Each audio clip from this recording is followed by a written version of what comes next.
الحمد لله وكفى والصلاة والسلام على سيد الرسل وخاتم الأنبياء وعلى آله وأصحابه الذين أوفوا عهدا الذين هم خلاصة العرب العرباء وخير الخلائق بعد الأنبياء. أما بعد فأعوذ بالله من الشيطان الرجيم. بسم الله الرحمن الرحيم. لكي لا تأسوا على ما فاتكم ولا تفرحوا بما آتاكم والله لا يحب كل مختال فخور. الذين يبخلون ويأمرون الناس بالبخل ومن يتولى فإن الله غني حميد. قال النبي صلى الله عليه وسلم: الكبر من بطر الحق وغمس الناس. صدق الله العظيم وصدق رسوله النبي الأمي الكريم ونحن على ذلك لمن الشاهدين والشاكرين والحمد لله رب العالمین. 27واں پارہ سورہ حدید کی ایک آیت کریمہ اور جناب نبی پاک صلی اللہ علیہ وسلم کا ایک فرمان تلاوت کیا ہے جس کو امام ترمذی نے روایت کیا ہے. فرمایا: لکی لا تأسوا علی ما فاتکم. اے ایمان والو، جو چیز تم سے گم ہو گئی، جدا ہو گئی، اس پر غم نہ کرو. ولا تفرحوا بما آتاکم. اور جو تمہارے پاس ہے، مال و دولت یا عہدہ یا طاقت، صحت، جو بھی چیز، اس پر غرور نہ کرو. ولا تفرحوا بما آتاکم واللہ لا يحب كل مختال فخور. اللہ تعالیٰ تکبر کرنے والے، اکڑنے والے کو پسند نہیں کرتا. تکبر کرنے والے، اکڑنے والے کون ہیں؟ الذین یبخلون ویأمرون الناس بالبخل. تکبر کرنے والے، اکڑنے والے وہ ہیں جو مال جمع کر کر کے رکھتے رہتے ہیں اور بخل کرتے ہیں. وَيَأْمُرُونَ النَّاسَ بِالْبُخْلِ. اور دوسروں کو بھی یہی کہتے ہیں کہ ادھر نہ دو، ادھر نہ دو، بخل کا حکم دیتے رہتے ہیں. اسلامی تعلیمات سے اعراض کرتے ہیں، منہ موڑتے ہیں. اور اللہ تو بے نیاز ہے، تعریف والا ہے، اس میں وہ اللہ کا نقصان نہیں کرتے، اپنا کرتے ہیں. جناب نبی پاک صلی اللہ علیہ وسلم کے فرمان کا مفہوم یہ ہے. آپ ایک مجلس میں گفتگو کر رہے تھے اور تکبر کے موضوع پر بات ہو رہی تھی، تو ایک صحابی نے پوچھا کہ حضرت، خوبصورت صاف ستھرا لباس پہننا بھی تکبر ہے؟ تو آپ نے فرمایا نہیں. پھر ایک نے عرض کیا: حضور، اچھی سواری رکھنا تکبر ہے؟ فرمایا نہیں. کسی نے پوچھا: اچھی رہائش رکھنا تکبر ہے؟ فرمایا نہیں. پھر صحابہ نے پوچھا: حضرت تکبر کیا ہے؟ فرمایا: الکبر من بطر الحق. تکبر یہ ہے کہ امر حق کے بارے میں غفلت برتتا ہے.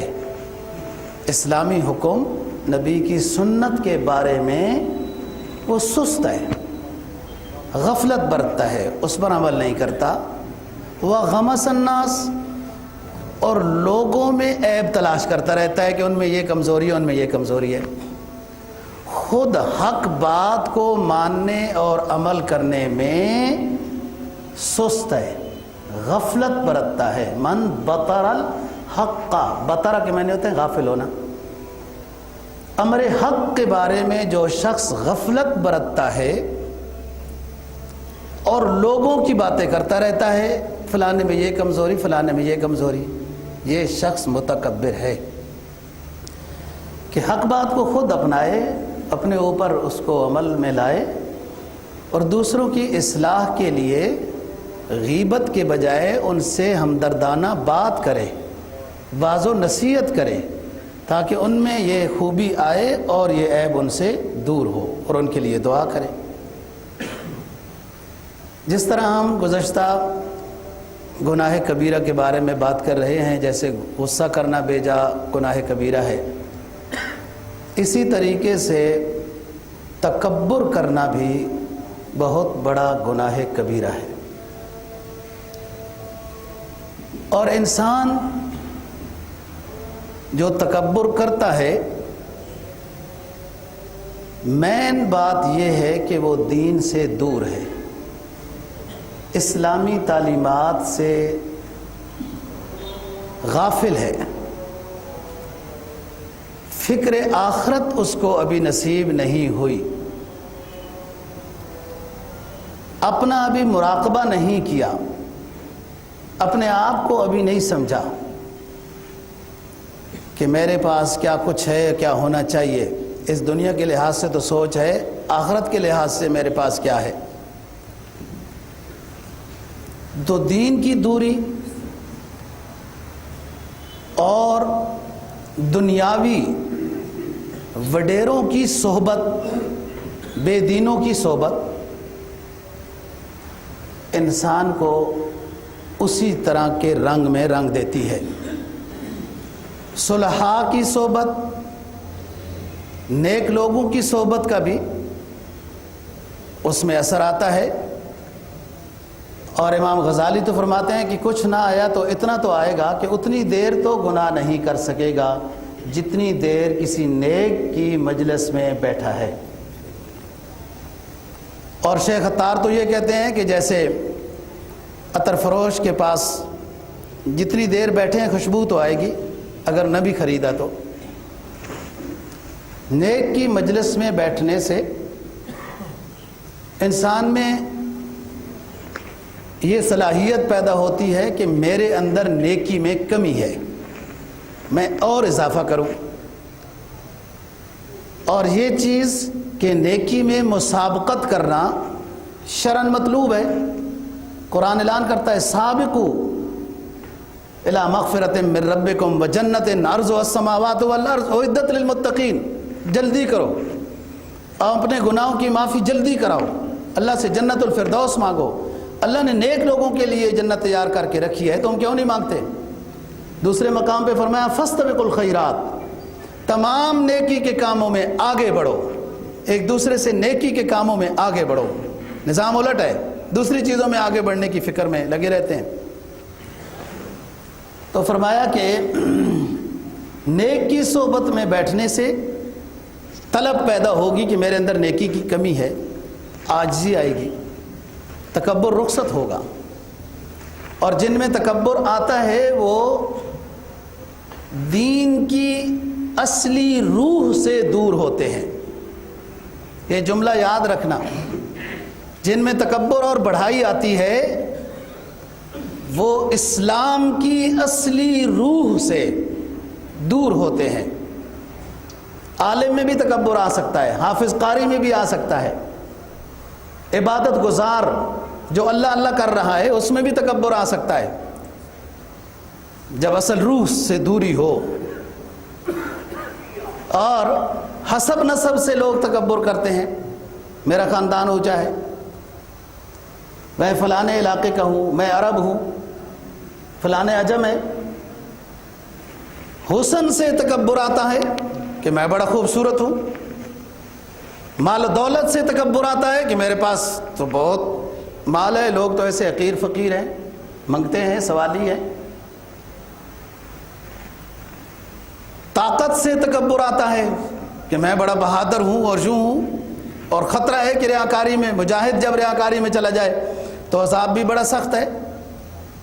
اور فرمایا کہ پارٹی سے، میرے اعوان، میرے مددگار، میرے افراد بہت زیادہ ہیں، اس وجہ سے تکبر آتا ہے، علم سے، عبادت سے، حسب نسب سے، حسن سے، مال و دولت سے، طاقت سے، اور بڑی پارٹی ہے میری اس سے۔ مشرکین مکہ کہا کرتے تھے کہ ہم بڑی پارٹی والے ہیں، ہمارے پاس سرداری ہے، مال و دولت ہے، آخرت میں بھی ہم بہتر صورت اختیار کر جائیں گے کیونکہ ہمارے پاس مال و دولت ہے۔ جیسے دنیا میں مال و دولت والا ہر شعبے میں جیت جاتا ہے، اسی کی ساری دنیا تعریف کرتی ہے، تو وہ سمجھتے تھے آخرت میں بھی یہی ہوگا۔ فرمایا جس عالم میں روحانیت نہ ہو، للہیت نہ ہو، تو آفت العلم الخیلاء، علم کی سب سے بڑی آفت یہ ہے کہ تکبر میں مبتلا ہو جائے گا۔ آفت الحسن خیلاء ہے، اور قرآن ادھر عالم کی تعریف کرتا ہے، لا یستوی الذین یعلمون والذین لا یعلمون، عالم اور غیر عالم برابر نہیں ہو سکتے۔ یہ تو اللہ کے علم کو، کتاب کو، نبی کے فرمانوں کو جاننے والا ہے، جو نہیں جانتا ہے وہ دونوں برابر نہیں ہو سکتے۔ لیکن ادھر ہی اگر ریاکاری اور تکبر آ گیا، نیکی ضائع ہو گئی۔ قرآن بتاتا ہے انما یخشی اللہ من عبادہ العلماء، کہ اللہ سے حقیقی معنی میں خشیت اور ڈر رکھنے والے تو علماء ہوتے ہیں، اس لیے کہ ان کو تو یہ روشنی حاصل ہے کس موقع پہ کیا کام کرنا ہے، کس چیز سے ڈرنا ہے، اور کون سے گناہ ہیں ان سے بچنا ہے۔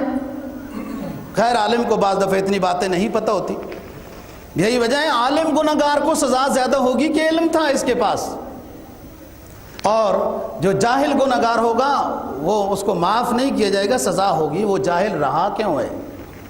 اور تو سب کچھ اس نے حاصل کر لیا، اس کے پاس صرف اور صرف ٹائم نہیں تھا دین حاصل کرنے کے لیے، اور تو سارا کچھ حاصل کر لیا، ہر طرف پھرتے سیر کرتے رہے، ایک سوٹ لینا تھا 10 بازار چھانٹ لیے، اور علم دین حاصل کرنے کے لیے اس کے پاس وقت نہیں تھا۔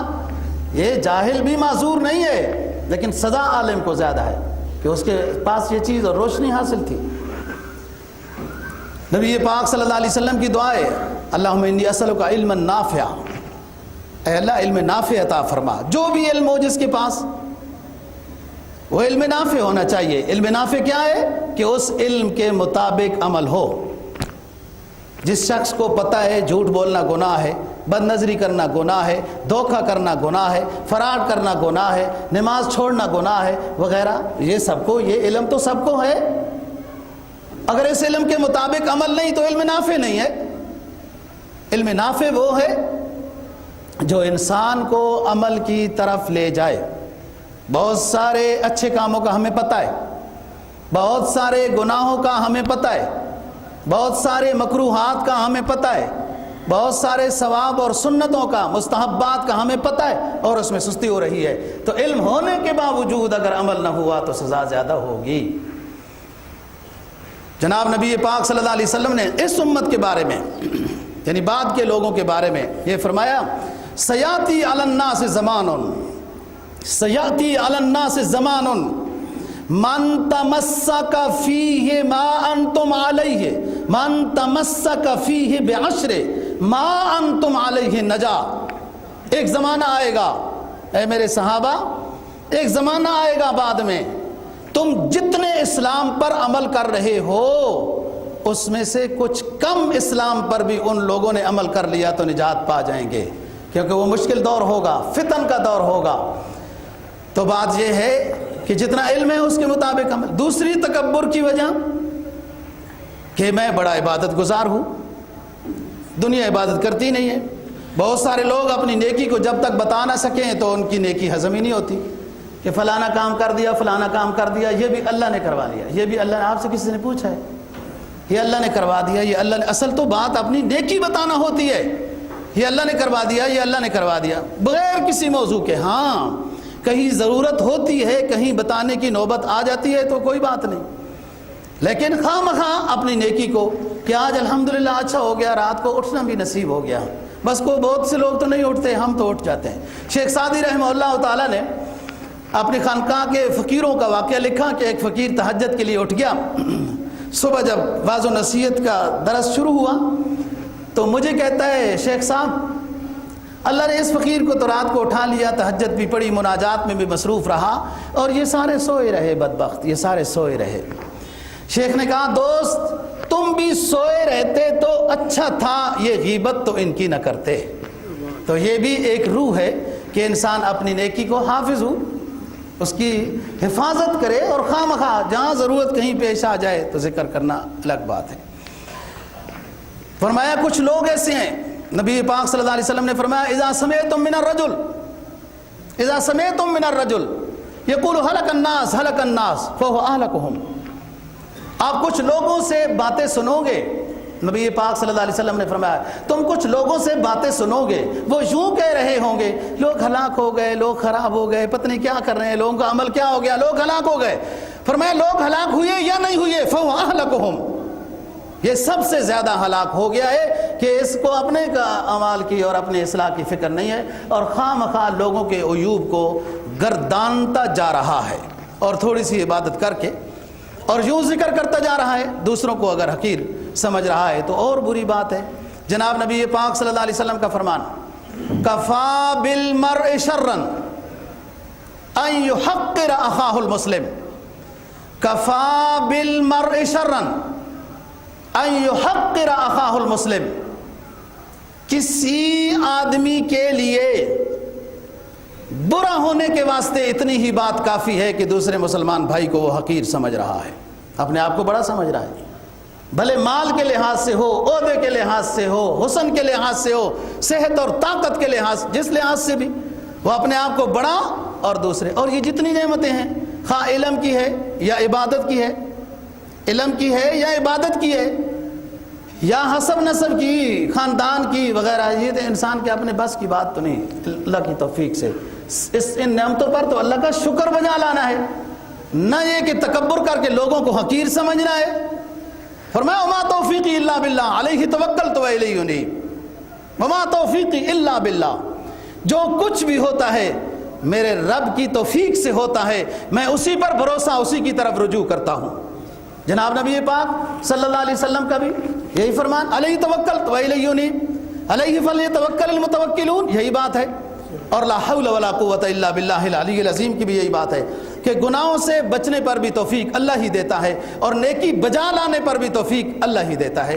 تو جب نیک بندہ ایک ہے، عبادت گزار ہے، یا علم والا ہے، یا حسب نسب والا ہے، یا صحت اور حسن والا ہے، تو یہ ساری چیزیں جو ہیں یہ من جانب اللہ، اللہ کا فضل ہے، اور ان پر شکر بجا لایا جائے، نہ یہ کہ دوسروں کو حقیر سمجھا جائے۔ تو میں بتا رہا ہوں علم کے لحاظ سے، یا عبادت کے لحاظ سے، یا حسب نسب کے لحاظ سے، یا ظاہری حسن کے لحاظ سے، یہ کس کی عطا ہے؟ یہ تو اللہ کا فضل ہے، اس پر تو شکر بجا لانا چاہیے، نہ یہ کہ اس کے اوپر غرور اور تکبر ہو۔ بس یہ راستے ہیں دوستو انسان کے لیے، ہدیناہ النجدین۔ اگر یہی نعمتوں والا صراط مستقیم پہ آیا تو ہر لمحے اللہ کا شکر ادا کرتا رہے گا، اور اگر اسی کو، جس پر یہ نعمتیں ہیں، اس کو ہی اگر صراط مستقیم سے ہٹا دوسرے راستے میں چلا گیا، مقابلے میں شیطان کا راستہ، نفس کا راستہ ہے، تو تباہ ہو جائے گا، غلط راستے کی طرف لے جائے گا، اور تکبر اور غرور میں مبتلا ہو جائے گا۔ حسن کے لحاظ سے تکبر، وہ بھی نبی پاک صلی اللہ علیہ وسلم کا فرمان ہے، آپ جب آئینہ دیکھو تو آپ کو اپنا چہرہ اچھا لگا، کیونکہ اللہ تو کہتا ہے نا کہ ما غرک بربک الکریم، اس انسان کو رب کریم سے کس نے غافل کر دیا؟ الذی خلقک فسواک فعدلک فی ای صورت ما شاء رکبک، اس ذات نے اس کو کتنا پیارا بنایا، اس کے شاکر بننے کے بجائے اور تکبر کرنے لگا، لوگوں کو حقیر کرنے لگا۔ ایک مجلس میں نبی پاک صلی اللہ علیہ وسلم کے ایک مجلس میں ایک کوئی ساتھی چھوٹے قد والا آیا، تو ایک ساتھی نے دوسرے کو یوں کیا، بس صرف اتنا یوں، تو آپ نے اتنی سخت تنبیہ فرمائی کہ خوبصورت بنانا، قد والا بنانا، صحت مند بنانا، یہ کسی انسان کے اپنے بس کی بات نہیں ہے۔ ایک تو آپ نے گناہ کیا ہے، اور دوسرا یہ کہ رب کی تقدیر پر آپ نے اعتراض کیا ہے، کیونکہ اس کو چھوٹا بنانا، کسی کو کالا بنانا، گورا بنانا۔ نبی پاک صلی اللہ علیہ وسلم کا فرمان تفصا تفصا، لوگو ناپ برابر ہونا چاہیے، ناپ تول برابری ہونی چاہیے، تفصا تفصا، لیس لابن البیضاء علی ابن السوداء فضل، کسی سفید رنگ والے کو کسی کالے رنگ والے پر کوئی فضیلت حاصل نہیں۔ نبی پاک صلی اللہ علیہ وسلم کا فرمان حجۃ الوداع میں، خطبہ حجۃ الوداع آپ پڑھیں، جو انسانیت کو زندگی گزارنے کا عظیم دستور سرکار دو جہاں صلی اللہ علیہ وسلم نے دیا ہے، اس میں آپ نے فرمایا عرب کو عجم پر کوئی فضیلت نہیں، عرب کو عجم پر کوئی فضیلت نہیں، عجم کو عرب پر کوئی فضیلت نہیں، قریش کو غیر قریش پر کوئی فضیلت نہیں۔ اور علامہ رومی کیا کہتے ہیں؟ حسن از بصرہ، صہیب از روم، حبشہ از بلال است، زخاک مکہ بو جہل، زخاک مکہ بو جہل اینچ عجبی است۔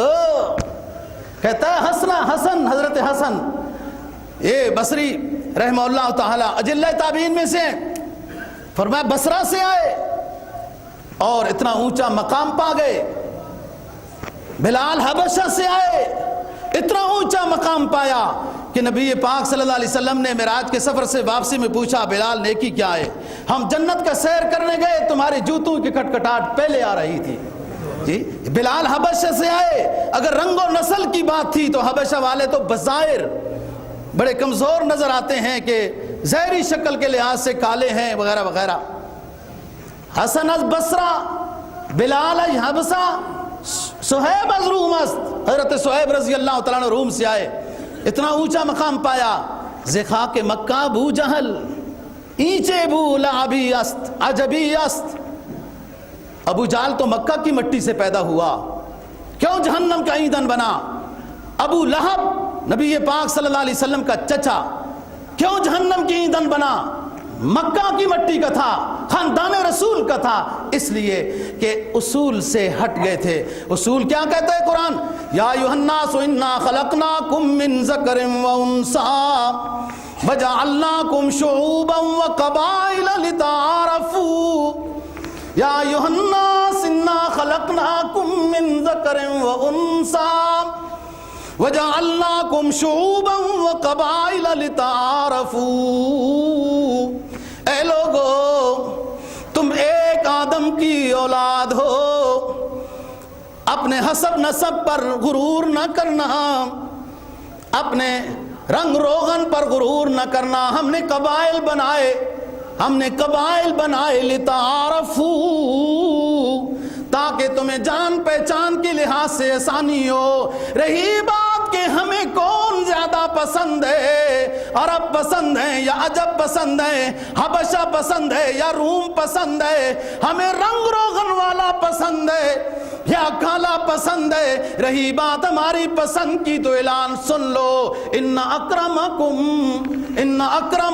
عند اللہ اتقاکم، تم میں سے جو مجھے زیادہ پسند ہے، جو جتنا متقی ہوگا وہ میرے قریب ہوگا۔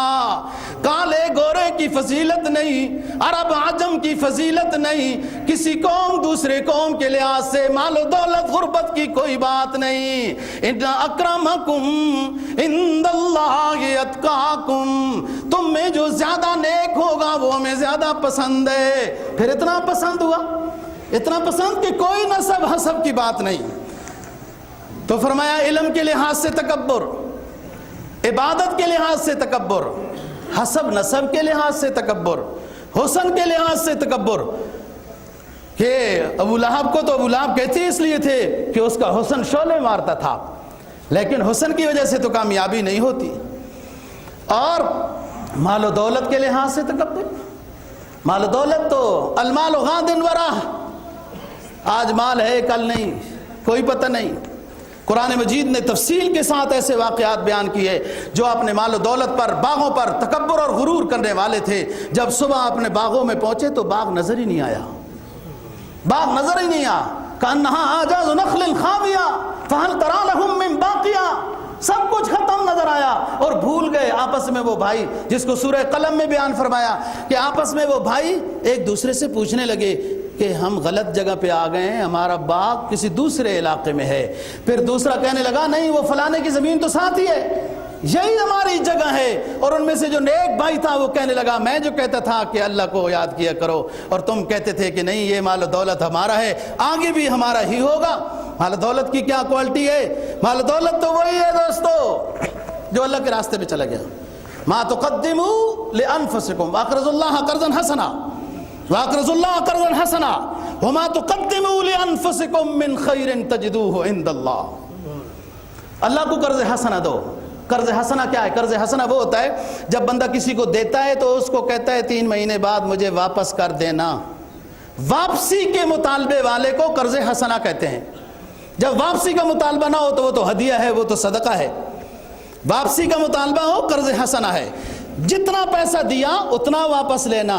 اور ترقی یافتہ لوگوں، یورپ کے سودی نظام کو عروج دینے والوں، جتنا قرضہ دیا اتنا قرضہ واپس لینے کے لحاظ سے بات ہے، اتنا قرض لینے کے لحاظ سے بات ہے۔ اور جب سارا نظام سودی لین دین کے اوپر ہو اور اللہ کے ساتھ مسلمانوں کی اعلان جنگ ہو، وہ فلاح و بہبودی کی طرف کیسے جائیں گے؟ فَإِن لَمْ تَفْعَلُوا فَاذَنُوا بِحَرْبٍ مِّنَ اللَّهِ وَرَسُولِهِ۔ اے لوگو، تم اگر سودی لین دین سے باز نہیں آؤ گے تو سن لو پھر اللہ اور اللہ کے رسول کی تمہارے ساتھ اعلان جنگ ہے۔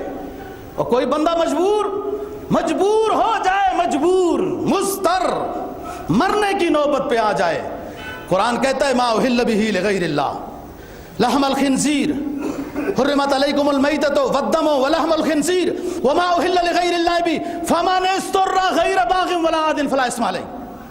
مردار حرام، خنزیر حرام، خون حرام، اور جو غیر اللہ کے نام پر چیز منسوخ کر دی گئی، فلانے بابے کے نام پر یہ بکرا، فلانے بابے کے نام پر یہ چادر، یہ مٹھائی کا ڈبہ، یہ مرغا، غیر اللہ کے نام پر چیز منسوخ کر دی گئی، وہ ساری حرام ہو گئی، ساری حرام ہو گئی۔ لیکن اگر مضطر ہو گیا کوئی شخص، مضطر اور مجبور، موت آنے لگی، کان دل کے کھول کے سننے والی بات ہے، مضطر ہو گیا کوئی شخص، مرنے لگا ہے، قرآن اجازت دیتا ہے کہ وہ مردار کا گوشت تھوڑا سا کھا لے، زندگی بچا لے۔ غیر اللہ کے نام پر جو چیز منسوب کر دی گئی حرام ہے، لیکن جان جا رہی ہے، جان جا رہی ہے، اس جان کو بچا لے۔ وہ غیر اللہ کی والی چیز تھوڑی سی کھا لے جس سے جان بچ جائے، لیکن سود کو کھانے کی اجازت نہیں دی۔ اس مضطر کو میتہ مردار خون کے تھوڑا سا استعمال کرنے کی اجازت دی، اور جس کو کوئی ضرورت بھی نہ ہو، جو کار مختار ہو اور پھر سودی لین دین کرے، وہ فاضلوا بحرب من اللہ ورسولہ، وہ اللہ کے ساتھ اعلان جنگ کر رہا ہے، اور جو اللہ اور اللہ کے رسول کے ساتھ اعلان جنگ کو قبول کرتا ہو وہ کامیابی کیسے پائے گا؟ یہ سوچنے کی بات۔ آگے چلو، مال و دولت کی بات کر رہا ہوں۔ اقرض اللہ قرضا حسنا، قرض حسنا یہ ہے، قرض دینا ضروری نہیں، قرض لینے کی عادت نہیں ہونی چاہیے، قرض دینا بھی فرض نہیں۔ آپ کا دل مطمئن ہے تو کسی کو قرض دیں اور اس سے اتنا ہی لیں جتنا دیا ہے۔ جی سرکار دو جہاں صلی اللہ علیہ وسلم کا فرمان اپنے چچا عباس رضی اللہ تعالیٰ عنہ کے بارے میں خطبہ حجۃ الوداع میں آپ نے فرمایا لوگو سنو، میں اپنے چچا عباس کا سود معاف کر رہا ہوں۔ طائف والوں پر، قبیلہ بنو ثقیف پر سود تھا، اور میں سود کے موضوع پر جب گفتگو کی تو تفصیل کے ساتھ یہ بات بتا چکا ہوں۔ تو سود کو آپ نے معاف کیا، اور آئندہ سود جو ہے چچا میرا اتنا ہی لے سکتا ہے واپس جتنا دیا ہے، جتنا دیا ہے اتنا واپس لینا ہے۔ فرمایا جتنے دن قرضہ تمہارا اس کے پاس رہے گا اتنے دن 18 گنا صدقے کا ثواب ملتا رہے گا۔ 10 گنا والی بھی حدیث ہے، ڈبل والی بھی حدیث ہے، 18 گنا والی بھی حدیث ہے، صدقے کا ثواب ملتا رہے گا۔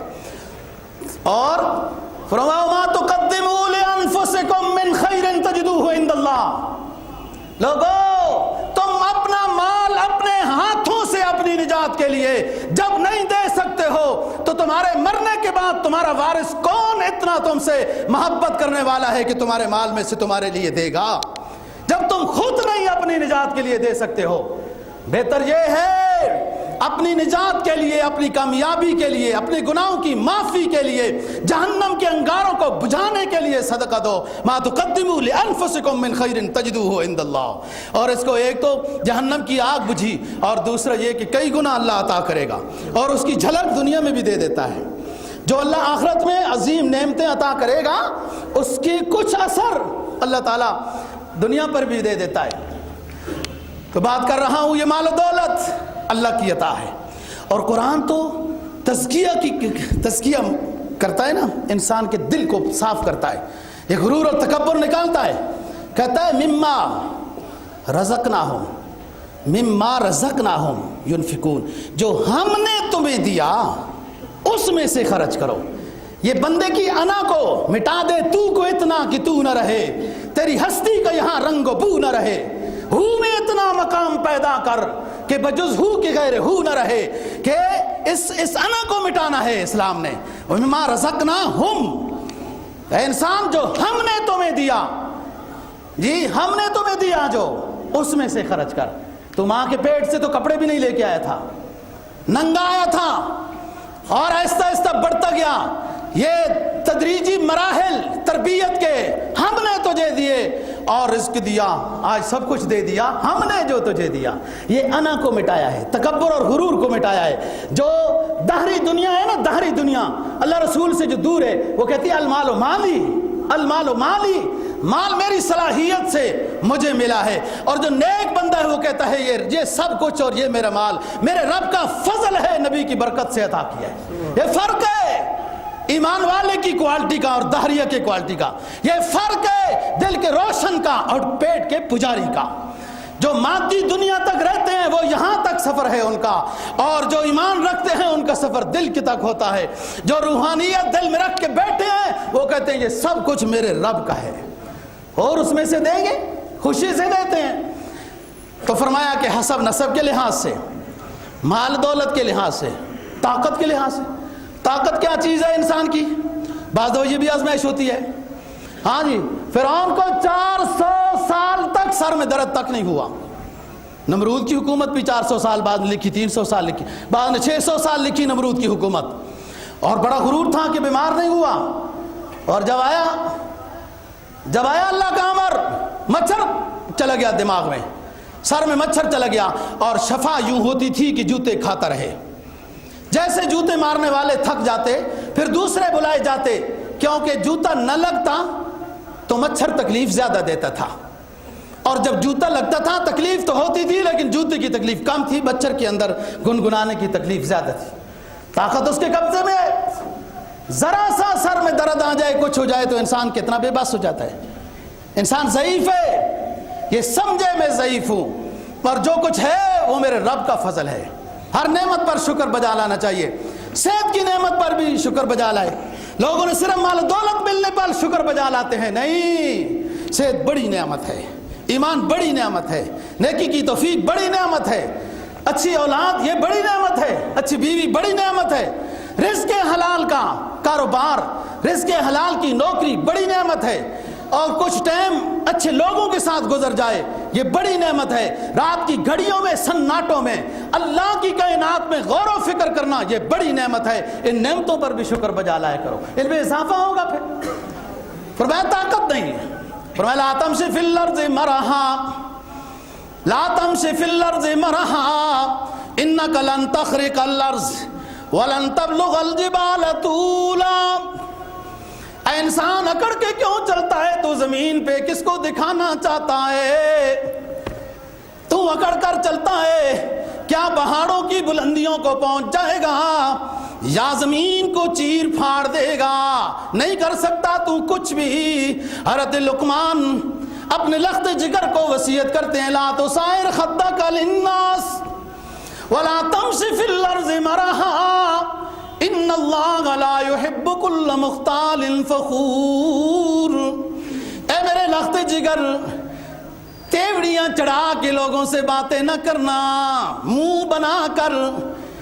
جو جتنا بڑا ہوتا ہے اتنا بڑا منہ بناتا ہے، اللہ ماشاء اللہ. یہ سمجھتا نہیں ہے یہ مال و دولت دنیا، یہ مال و دولت دنیا، یہ رشتہ پیوند بتان وہم و گما، بتان وہم و گما، لا الہ الا اللہ، لا الہ الا اللہ۔ یہ مال و دولت دنیا عارضی چیز ہے، یہ خیالاتی بت ہیں، خیالاتی بت ہیں جو ہم نے اپنے سینوں میں سجائے ہوئے ہیں۔ دوستو یہ ٹوٹ جائیں گے، یہ پھوٹ جائیں گے ایک وقت میں آ کر، لیکن بہتر ہے یہ خود توڑے، یہ خود اپنے اندر سے نکالے اور رجوع اللہ والا بن جائے۔ لا تمشی فی الارض مرحا لن تخرق الارض ولن تبلغ الجبال طولا۔ کیوں کر کر چلتا ہے؟ کس کو دکھانا چاہتا ہے؟ اسرائیل یومیہ، روح نکالنے والا فرشتہ، وہ کہتا ہے میں یومیہ کئی مرتبہ ہر انسان کو دیکھتا ہوں جب وہ اپنی امیدوں میں، اپنے تخیلات تصورات میں، اپنے پروگراموں میں سفر کر رہا ہوتا ہے اور میں مسکراتا ہوں۔ اس کو پتہ نہیں یہ کل پرسوں میرے پاس آنے والا ہے، اور اس کے تخیلات دیکھو، اس کی آرزویں دیکھو، اس کے پروگرام اور پالیسیاں دیکھو، اور اکڑ کل چلنا دیکھو۔ تو بات یہ ہے، طاقت پر غرور نہیں پسند، حسب نسب پر غرور نہیں پسند، لا تزر وازرۃ وزر اخری، حسب نسب تو نہیں بچاتا، ہاں ایمان والا ہوا، نیکیاں بجا لانے والا ہوا، شرک سے بچنے والا ہوا، حسب نسب بھی کام آئے گا، نیک حسب نسب، نبی پاک صلی اللہ علیہ وسلم کی سفارش بھی کام آئے گی، لیکن ایمان ہی نہیں ہے، دوسرے لوگ کی طرف جا رہا ہے، حسب نسب کام نہیں۔ لا تزر وازرۃ وزر اخری، اللہ نے جلیل القدر پیغمبروں کو ہدایت دے دی، لا تسأل ما لیس لک بہ علم۔ اے نوح، اپنے بیٹی کی مغفرت کی دعا ہم سے دوبارہ نہ کیجئے، وہ مشرک مرائے، انہ لیس من اہلک، آپ کی خاندان نبوت میں سے ہم نے اس کو کاٹ دیا ہے، لیس من اہلک انہ عمل غیر صالح، اس کا ایمان و عقیدہ ٹھیک نہیں تھا۔ آپ کے سلسلے نسب میں وہ ہیں جنہوں نے آپ کو اپنایا ہے، جنہوں نے آپ کو مانا ہے، ایمان لایا ہے۔ اسی طریقے سے لوگ دوستو پارٹی کا بڑا تماشا بتاتے ہیں، اور ہم لوگ تو اس کو زیادہ ہی سمجھتے ہیں، کچھ فلانی میری پارٹی، میرے بڑے ورکر، میرا فلان فلان۔ یہ دنیا میں انسان کو پارٹی نہیں بچا سکتی، یہ سوچنا چاہیے تو آخرت میں کیسے بچائے گی؟ یہ بھی ایک غلط چیز دماغوں میں بھر دی گئی ہے، کوئی نہیں پارٹی، لا تزر وازرۃ وزر اخری۔ اور وہ پارٹی والا کیا کہتا ہے جس کو وہ دوسرا ساتھی سمجھاتا ہے؟ وقال لصاحبه وهو يحاوره انا اکثر منك مالا واعز نفرا۔ سورہ کہف 15واں پارہ۔ ایک ساتھی غریب ہوتا ہے، ایک مالدار ہوتا ہے، غریب نیک ہوتا ہے، مالدار کو سمجھاتا ہے، یار حق بنتا ہے نا جی، صرف اپنی نیکی کافی نہیں ہے، ساتھی کو سمجھانا، گھر والوں کو، بچوں کو سمجھانا یہ ضروری، بے شک وہ ہدایت پر نہ ہے، وہ اللہ کا قبضے میں ہے، آپ کا ہر روز سمجھانا یہ حکم ہے، فیصلے تو اللہ کے پاس ہے۔ وقال لصاحبه وهو يحاوره انا اکثر منك مالا واعز نفرا۔ وہ غریب ساتھی ظاہراً باطناً مال و دولت والا، وہ غریب ساتھی ظاہراً پھٹے پرانے لباس والا، پھٹی پرانی گودڑی والا، لیکن دل کا مالدار، وہ سب سے بڑا مالدار ہے دوستو جس کے دل میں اللہ اور اللہ کا رسول آباد ہو، ایمان ہو، عمل صالح کی بونجی ہو، دل پر جب میں ان کا کرم دیکھتا ہوں، علامہ مجذوب کہتے ہیں دل پر جب ان کا کرم دیکھتا ہوں تو دل کو میں از جام جم دیکھتا ہوں۔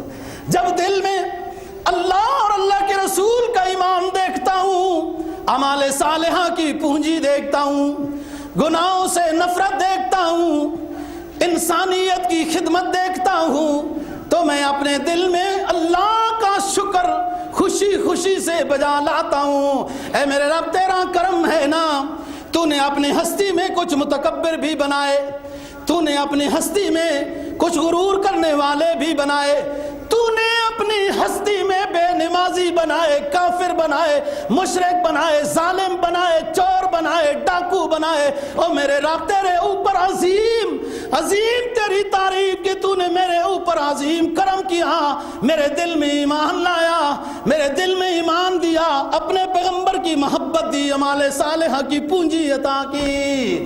دل پر جب ان کا کرم دیکھتا ہوں تو دل کو باز جام جم دیکھتا ہوں. خوشی سے اللہ کا شکر بجا لاتا ہے, شکر بجا لاتا ہے. تو پارٹی کیا چیز؟ وہ ساتھی غریب, وہ ظاہراً غریب, دل کا امیر, ایمان کے لحاظ سے جو امیر ہے نا جی, وہ اپنے دوسرے ساتھی کو سمجھاتا ہے یہ مال و دولت اللہ کی عطا ہے, شکر بجا لاؤ, رجوع اللہ کرو. اللہ کو مال و دولت نہیں چاہیے, وہ تھوڑا سا حصہ کہتا ہے, وہ بھی اس مال کی حفاظت کے طور پر کہتا ہے, وہ بھی غریبوں کو دے دو, اور اس کا نعم البدل کئی گنا دیتا ہے, وہ بھی اس کا بھی فائدہ ہے. قال لصاحبه وهو يحاوره انا اکثر منك مالا واعز نفرا. وہ مال و دولت والا مجسمہ, وہ مال و دولت والا مجسمہ ہے, کل اپنے اس غریب ساتھی کی تبلیغ کے جواب میں کہتا ہے کہ سنو, تم جو باتیں کر رہے ہو کہ آخرت ہوگی, حساب و کتاب ہوگا, ذرہ ذرہ کا لین دین دینا پڑے گا, اول تو آخرت ہوگی نہیں, اگر ہوئی تو میں مال و دولت دے کر نجات پا جاؤں گا. میرے پاس پیسہ زیادہ ہے, بڑے بڑے میرے کاروباری ادارے ہیں, بڑی میری پارٹی ہے, میں جب آتا ہوں میرے ورکر, میرے خادم اٹھ کر میرا استقبال کرتے ہیں. شیخ سعدی کہتا ہے جب عہدہ ہوتا ہے تو دنیا سینوں پر ہاتھ رکھ رکھ کے اپنی وفاداریوں کا اظہار کرتی ہے, اور جب عہدے اور مال و دولت رخصت ہو جائے تو ساتھی بھی رخ دوسرا کر لیتے ہیں, اس کے پاس بیٹھنے سے وقت ضائع ہوگا. تو مال و دولت گیا جب تو باغ سارا ختم, سب کچھ لٹ گیا, وہ اللہ کے قبضے میں ہے, اللہ کی عطا ہے. یہ چیزیں سب نعمتیں ہیں, اللہ کا شکر بجا لیں. اور اسلامی حکم ہے کہ نعمتوں کو دیکھ کر اگر کوئی ظاہری دنیاوی نعمت کم محسوس ہوتی ہے تو سرکار کا فرمان ہے اپنے سے کمزوروں کو دیکھو, کہ ہماری اگر 20 اور 40 ہزار تنخواہ ہے تو ہم سے کچھ چھوٹے بھی ہیں جن کی اتنی بھی نہیں ہے, اللہ کا شکر ہے. ہمارا چھوٹا گھر ہے, اللہ کا شکر ہے. کچھ ایسے بھی ہیں جن کا گھر ہی نہیں ہے. شیخ سعدی رحمہ اللہ تعالیٰ کا جوتا گم ہو گیا, یہ پرانے زمانے کی بات ہے, جوتا مسجد میں نماز پڑھی تو جوتا گم ہو گیا, باہر نکلے پریشان ہو گیا. جوتا ایسی چیز ہے کہ تبھی پریشانی ہوتی ہے, کیونکہ دو تو ساتھ نہیں اٹھاتے, جیسے ادھر بھی اللہ ہدایت ہی دے, بدعا تو نہیں کرنی چاہیے, پیغمبرانہ سنت یہی ہے. لیکن بہت لوگ ایسے عجیب آتے ہیں, بڑے مہنگے مہنگے جوتے چوری کرتے ہیں, کیا کرتے ہیں, اللہ ان کو ہدایت دے. جن کی چوری ہوتے ہیں میں ان کو کہتا ہوں پریشان نہ ہو, اس کا بدلہ آخرت میں مل جائے گا. اور دنیا میں پتہ نہیں آپ کب سے یہ بوٹ گھسیٹ رہے تھے, اللہ نے فرمایا نئے لو, چھوڑو ان کو, آپ نئے لو, کوئی بات نہیں. جو وہ ضائع نہیں ہے, جو آپ کا مال چوری ہو گیا, کدھر چلا گیا, کچھ ضائع نہیں ہے. میں یعمل مثقال ذرۃ, وہاں تو ذرے کا حساب ہوگا, جوتا تو 8-10 ہزار کا آتا ہے. تو پریشان, لیکن بہرحال تو میں اب اتنا بڑا وظیفہ ہے جو سامنے نہیں بتاتا ہوں کہ چور بھی کہیں ایسا نہ ہو بیٹھے ہوں تو وہ بھی سن لیں. جوتے چوری کرنے کا, جو چوری سے بچنے کا ایک وظیفہ ہے, لیکن وہ وظیفہ بھی ہر کوئی برداشت نہیں کر سکتا. یہ یاد رکھنا, یہ صوفیاء بھی نا تدریجاً ہیں, سٹیپ بائی سٹیپ. مجھے انگلش نہیں آتی, اگر انگلش کا لفظ غلط ہو جائے معاف کرو. سٹیپ بائی سٹیپ ہے, تدریجاً صوفیاء نا ذکر و اذکار بتاتے ہیں, یہ کتنا برداشت کر سکتا ہے, یہ کتنا برداشت. اسی وجہ سے کہا جاتا ہے نا کہ خود اپنی طرف سے ذکر اذکار بہت زیادہ نہیں کرنا چاہیے کسی سے, استاد سے, مربی سے. جیسے ڈاکٹر کی دوائی کے اوپر لکھا ہوا ہوتا ہے, ڈاکٹر کی ہدایت کے مطابق, میڈیکل پر لکھا ہوتا ہے نا, ڈاکٹر کی ہدایت کے مطابق دوائی کھاؤ. ایک دوائی نے فائدہ دیا, ایسا نہ ہو 5 اکٹھی کھانا شروع کر دے کہ یہ تو بہت فائدے والی چیز ہے. ڈاکٹر کی ہدایت ہے, اسی طرح یہاں بھی ڈاکٹر کی ہدایت. یہ روحانی مربی ہے, وہ جسمانی مربی ہے, دونوں نظام. اور مشہور بات ہے کہ جسمانی مربی سے بھی بے وفائی نہ کر, جسمانی مربی سے بھی بے وفائی نہ کر, ورنہ جان سے ہاتھ دھو بیٹھے گا. روحانی مربی سے بھی بے وفائی نہ کر, ورنہ ایمان سے ہاتھ دھو بیٹھے گا. دونوں مربی اونچے ہیں, دونوں کی قدر ہر بندے کی. اسلام تو یہ ساری چیزیں جو ہم بیان کر رہے ہیں، حسد نہ کرو، کینہ نہ کرو، بغض نہ کرو، غصہ نہ کرو، تکبر نہ کرو، یہ کیا ہے؟ یہ نظام امن ہے۔ یہ اسلام معاشرت دے رہا ہے، نظام امن دے رہا ہے کہ اس طریقے سے رہو گے کہ ایک مالدار شخص بھی اپنے آپ کو عاجزی کے ساتھ رکھے گا، عاجزی کے ساتھ رکھے گا تو دوسرے بندے کو چڑ ہی نہیں لگے گی اس کے اوپر کہ یہ تکبر کرتا ہے۔ یہ سب نظام امن۔ تو بات یہ کر رہا ہوں دوستو کہ ان چیزیں یہ سب نعمتیں ہیں، اور ان نعمتوں پر اللہ کا شکر بجا لانا ہے، اور حکم یہ ہے کہ دنیاوی لحاظ سے اپنے ماتحت کو دیکھیں اور اللہ کا شکر بجا لائیں کہ اللہ نے تو مجھے اتنا دیا۔ شیخ سعدی رحمہ اللہ تعالیٰ کا جوتا چوری ہو گیا اور کرنے بھی بیان گئے تھے، بیان والے بندے کا جوتا، انہوں نے سمجھا برکت والا زیادہ ہوگا، مولوی صاحب خطیب صاحب کا جوتا زیادہ اچھا ہوگا۔ ہمارے ساتھ بھی یہ واقعہ پیش ہو چکا ہے، یہ ایسی بات نہیں ہے۔ اس بیوقوف کو بھی یہ پتہ تھا بھائی یہی جوتا اٹھانا ہے۔ بہرحال شیخ صاحب کا جوتا اٹھایا گیا اور پریشان تو ہوئے، طبی طور پر چل پڑے تو سیڑھیاں جب جامع مسجد کی سیڑھیوں سے اترے تو ایک شخص تھا جو اللہ کے نام پر سوال کر رہا تھا اور اس کے دونوں پاؤں نہیں تھے۔ شیخ کہتا ہے جو میرے دل میں پریشانی آئی تھی نا، اللہ نے مجھے اس کا وہ اصلاح دی ہے، ازالت دی ہے۔ میں فوراً آ کے اللہ کا شکرانہ ادا کیا کہ میرے رب جوتے کی کوئی بات نہیں، معاف کیا، آپ نے مجھے پاؤں تو دیے ہیں نا۔ تو دنیاوی لحاظ سے اپنے سے چھوٹے کو دیکھو، اللہ کا شکر بجا لاؤ کہ میں اس سوسائٹی میں ایسے بھی لوگ ہیں جو بہت کم ہیں، اور دینی لحاظ سے اوپر کی طرف دیکھو کہ یہ شخص اتنا مالدار، وہ نیک ہے، اتنا متقی ہے، اتنا صوم و صلات والا ہے، اتنا ذکر و اذکار والا ہے، اتنا عاجز ہے، اتنا عظیم مرتبے والا ہے۔ تو سابقوا الی مغفرۃ من ربکم، آگے بڑھو۔ نیکی کے لحاظ سے کسی کو دیکھو کہ وہ زیادہ اونچا ہے تو اس کی طرف آگے بڑھو۔ نیکی میں تو قناعت نہیں ہے، مال و دولت میں قناعت کا حکم ہے کہ جتنا ہو رہا ہے عزت سے گزارا ہو رہا ہے بس صبر کرو، یہ عارضی زندگی ہے، چند دن چند سال ہے۔ لیکن نیکی میں قناعت کا حکم نہیں، آگے چلو، آگے چلو۔ اور ایک بات علمی تھوڑی سی چند سیکنڈ کی کر کے جاتا ہوں، اہدنا الصراط المستقیم میں کبھی سوچا ہے اے اللہ ہمیں سیدھے راستے پہ چلا، سیدھا راستہ دکھا، یہی ترجمہ ہے؟ تو ابھی تک نہیں ملا۔ کب سے نمازیں پڑھ رہے ہیں، کب سے دعائیں کر رہے ہیں، اور ہر رکعت میں بعض مسلک میں تو سورہ فاتحہ ضروری ہے، چلو بعض مسلک میں جب امام اونچا پڑھے تو پیچھے سننا ضروری ہے، اور جو ظہر اور عصر میں اس میں خیال کرنا چاہیے، پڑھنا نہیں چاہیے امام کے پیچھے۔ اہدنا الصراط المستقیم، نبی پاک صلی اللہ علیہ وسلم، حضرات صحابہ کرام رضی اللہ تعالیٰ عنہ، جن کو نمونے کے طور پر قرآن نے پیش کیا کہ فَإِنْ آمَنُوا بِمِثْلِ مَا آمَنْتُمْ بِهِ فَقَدْ اهْتَدُوا، لوگو اگر ایمان کا دعویٰ کر رہے ہو تو میرے پیغمبر کے صحابہ جیسا ایمان بناؤ، قبول کر لوں گا۔ یعنی ان کو آئیڈیل کے طور پر، نمونے کے طور پر پیش کیا جا رہا ہے، اور وہ بھی تو اہدنا الصراط المستقیم کہہ رہے ہیں، اللہ سیدھا راستہ دکھا، سیدھا راستہ دکھا۔ کیوں یہ بھی نہیں ملا؟ سنو بات، ہدایت معرفت الہیہ کے لامتناہی سلسلے کا نام ہے۔ اللہ کی طرف سے توفیق نیکی کی، یہ معرفت الہیہ، قرب الہی کے لامتناہی درجات کا نام ہے۔